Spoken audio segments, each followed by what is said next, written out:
નમસ્કાર, જય શ્રી કૃષ્ણ મિત્રો, સ્વાગત છે તમારું અમારી આ ચેનલ પર।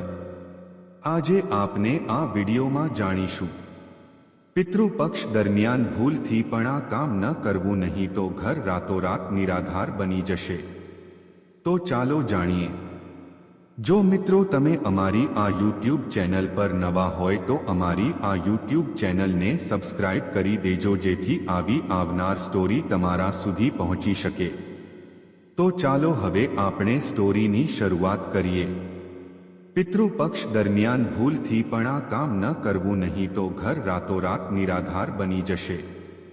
પિતૃપક્ષને શ્રાદ્ધ પક્ષ તરીકે પણ ઓળખવામાં આવે છે, જે 16 દિવસ સુધી ચાલે છે, જેમાં પિંડદાન, શ્રાદ્ધ જેવી ધાર્મિક વિધિઓ કરવામાં આવે છે કે આ પ્રાર્થનાઓ પૂર્વજોની આત્માને શાંતિ આપે છે અને તેમને ખુશ કરે છે।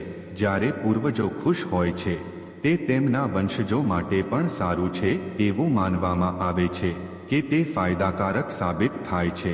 પરિવારમાં તેમના આશીર્વાદથી તે જાણીતું છે। સુખ, શાંતિ અને સમૃદ્ધિ આવે છે।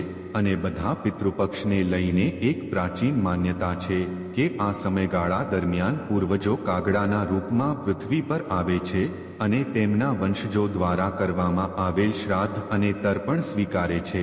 તેથી જ કાગડાને ભોજન આપવાની પ્રથા છે। આ સમયે એવી પરંપરા છે કે પિતૃપક્ષ દરમિયાન કેટલાક કામ કરવા પર પ્રતિબંધ છે, કારણ કે આ સમય પૂર્વજોને સંપૂર્ણ રીતે સમર્પિત માનવામાં આવે છે। કરિયુનમાં કપડાં ખરીદવા જાઓ, વાળ અને નખ કાપો અને માંસાહારી ખોરાકનું સેવન પણ પ્રતિબંધિત માનવામાં આવે છે। ધ્યાનમાં રાખો કે પિતૃપક્ષ એવા પૂર્વજોને માન અને સન્માન આપવાનો સમય છે, જેઓ તેમના આશીર્વાદથી આપણને પોષણ આપે છે અને જીવનમાં સમૃદ્ધિ અને ખુશીઓ લાવે છે। તેથી આ સમયે વિશેષ સાવચેતી રાખવી જરૂરી છે।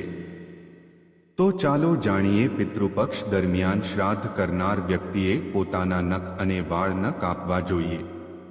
15 દિવસ સુધી વાળ અને નખ કાપવા જોઈએ નહીં અને આ સમયગાળા દરમિયાન બ્રહ્મચર્યનું પાલન કરવું જોઈએ। પિતૃપક્ષ દરમિયાન નવા વસ્ત્રો ક્યારેય ન ખરીદો, કારણ કે આ સમયગાળામાં પિતૃઓને નવા વસ્ત્રોનું દાન કરવામાં આવે છે, જે તેમને ખુશ કરે છે।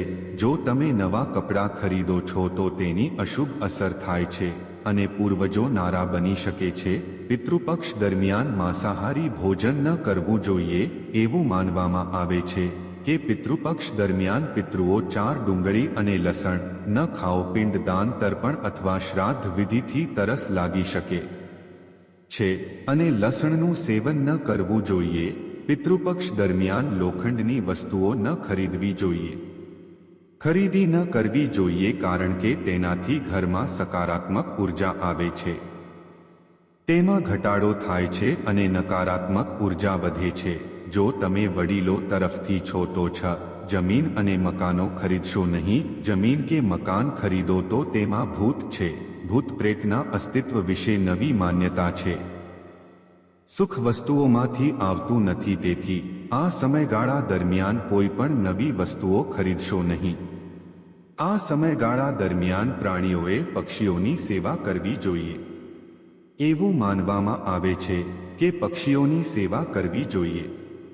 આમ કરવાથી પિતૃઓ પ્રસન્ન થાય છે અને તેમના આશીર્વાદ મેળવે છે। પક્ષ પૂર્વજોને સમર્પિત છે, તેથી આ સમય દરમિયાન ઘરગથ્થુ કોઈ પણ પ્રકારનું શુભ કાર્ય 10 પક્ષીઓના પ્રવેશ પર પ્રતિબંધ છે। એવું કહેવાય છે કે પિતૃપક્ષ દરમિયાન આપણા પૂર્વજો પક્ષીઓના રૂપમાં પૃથ્વી પર આવે છે, તેથી કોઈ પણ પક્ષીને પરેશાન ન કરવું જોઈએ, કારણ કે પિતૃપક્ષ દરમિયાન કોઈએ વેરભાવની વસ્તુઓનો ઉપયોગ ન કરવો જોઈએ। આ સમયગાળા દરમિયાન ડુંગળી અને લસણનું સેવન ન કરો। તો મિત્રો, આ વિડિયો તમને કેવો લાગ્યો? જો સારો લાગ્યો હોય તો અમારી ચેનલને સબસ્ક્રાઇબ કરો અને કોમેન્ટમાં જય શ્રી કૃષ્ણ, જય સ્વામિનારાયણ, હર હર મહાદેવ જરૂર લખો। પછી મળીશું મિત્રો એક નવી વિડિયો સાથે।